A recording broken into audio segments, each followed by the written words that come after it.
اسلام آباد میں وزیر اعظم شہباز شریف سے برطانوی ہائی کمشنر جین میرٹ نے اہم ملاقات کی، جس میں دو طرفہ تعلقات، تجارتی روابط، PIA کی پروازوں کی بحالی اور علاقائی سلامتی پر تفصیلی بات چیت ہوئی۔ وزیر اعظم نے برطانوی وزیر اعظم اور کنگ چارلس کے لیے نیک تمناؤں کا اظہار کیا اور رواں سال کے آخر میں لندن میں ملاقات کی خواہش ظاہر کی۔ وزیر اعظم نے برطانوی حکومت کی جانب سے PIA پروازوں کی بحالی کے فیصلے کو سراہا اور کہا کہ یہ پیش رفت برطانیہ میں مقیم پاکستانیوں کے لیے بڑی سہولت ہے۔ دونوں رہنماؤں نے حالیہ تجارتی مذاکرات کو دو طرفہ مفاد کے لیے مثبت قرار دیا۔ برطانوی ہائی کمشنر نے پاکستان کی معاشی بہتری اور قیادت کی تعریف کی۔ ملاقات میں خطے کی بدلتی صورتحال اور پاک بھارت تعلقات پر بھی تبادلہ خیال کیا گیا۔ اقوام متحدہ کی سلامتی کونسل کے اجلاس میں پاکستان نے بھارت کے الزامات کو دلائل کے ساتھ مسترد کرتے ہوئے بھرپور موقف پیش کیا۔ نائب مستقل نمائندے عثمان جدون نے بھارتی مندوب کو مؤثر جواب دیتے ہوئے کہا کہ بھارت نے جارحیت کا مظاہرہ کیا، جس پر پاکستان نے نہ صرف دفاع کیا بلکہ اس کے 6 طیارے بھی تباہ کیے۔ عثمان جدون نے واضح کیا کہ بھارت کشمیر پر اقوام متحدہ کی قراردادوں کی خلاف ورزی کر رہا ہے اور کشمیریوں کو حق خود ارادیت سے محروم رکھ کر وہاں تسلط قائم کیے ہوئے ہے۔ انہوں نے بھارت پر اقلیتوں سے امتیازی سلوک، فالس فلیگ آپریشن اور سندھ طاس معاہدے کو سبوتاژ کرنے کی کوششوں کا بھی الزام عائد کیا۔ اسلام آباد میں وزیر اقتصادی امور احد چیمہ سے ملاقات کے دوران عالمی بینک کے نائب صدر عثمان ڈیون نے حکومت پاکستان کی معاشی پالیسیوں اور اصلاحات کو سراہا۔ انہوں نے کہا کہ عالمی بینک کنٹری شراکت داری فریم ورک CPF اور اقتصادی اصلاحات میں پاکستان کی مکمل معاونت جاری رکھے گا۔ احد چیمہ نے عالمی بینک کے تعاون پر شکریہ ادا کرتے ہوئے کہا کہ وفاقی حکومت صوبائی حکومتوں کے ساتھ مل کر CPF پر مؤثر عمل درآمد کے لیے پرعزم ہے۔ انہوں نے عالمی بینک کے کنٹری آفس کی جانب سے فراہم کی جانے والی سپورٹ کو بھی قابل تحسین قرار دیا۔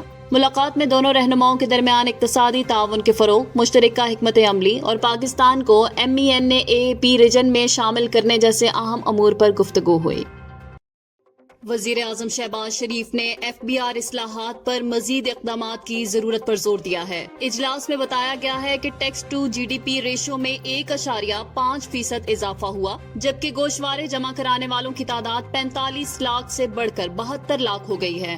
فیس لیس کلیئرنس سسٹم سے آمدن اور رفتار میں بہتری آئی ہے۔ کلیئرنس وقت 52 گھنٹوں سے کم ہو کر 12 گھنٹے رہ جائے گا۔ ریٹیل سیکٹر سے 455 ارب روپے اضافی ٹیکس وصول ہوا۔ وزیر اعظم نے افسران کی کارکردگی کو سراہتے ہوئے کہا کہ ڈیجیٹل نظام کو مزید مستحکم کیا جائے اور غیر رسمی معیشت پر قابو پانے کے لیے انفورسمنٹ بہتر بنائی جائے۔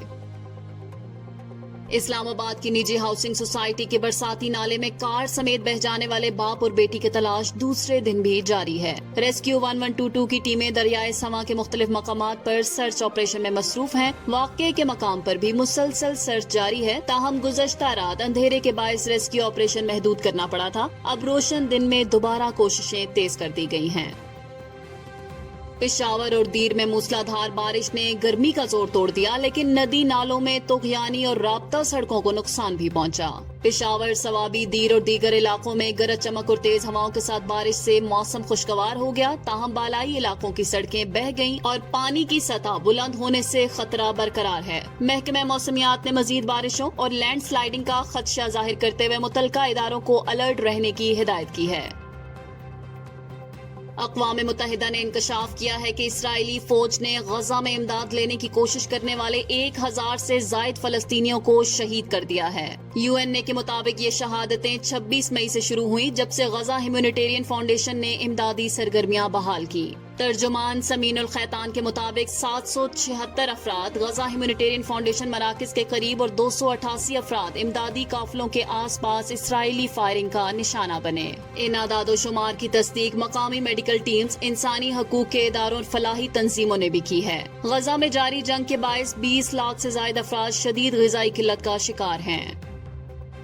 فلڈ فورکاسٹنگ ڈویژن FFD کے مطابق دریائے سندھ اور چناب کے مختلف مقامات پر نچلے درجے کا سیلاب ریکارڈ کیا گیا ہے۔ دریائے چناب میں ہیڈ مرالہ اور قادر آباد پر پانی کی سطح میں تیزی سے اضافہ ہوا، جہاں آمد و اخراج کے اعداد و شمار خطرے کی نشاندہی کر رہے ہیں۔ اسی طرح دریائے سندھ پر تربیلا، کالا باغ، چشمہ، تونسا اور گڈو بیراج پر بھی پانی کی سطح بلند ہو چکی ہے۔ متعلقہ حکام نے قریبی آبادیوں کو محتاط رہنے اور کسی بھی ممکنہ صورتحال سے نمٹنے کے لیے تیار رہنے کی ہدایت جاری کر دی ہے۔ FFD نے خبردار کیا ہے کہ اگر بارشوں کا سلسلہ جاری رہا تو نچلے درجے کا سیلاب درمیانے درجے میں بھی تبدیل ہو سکتا ہے۔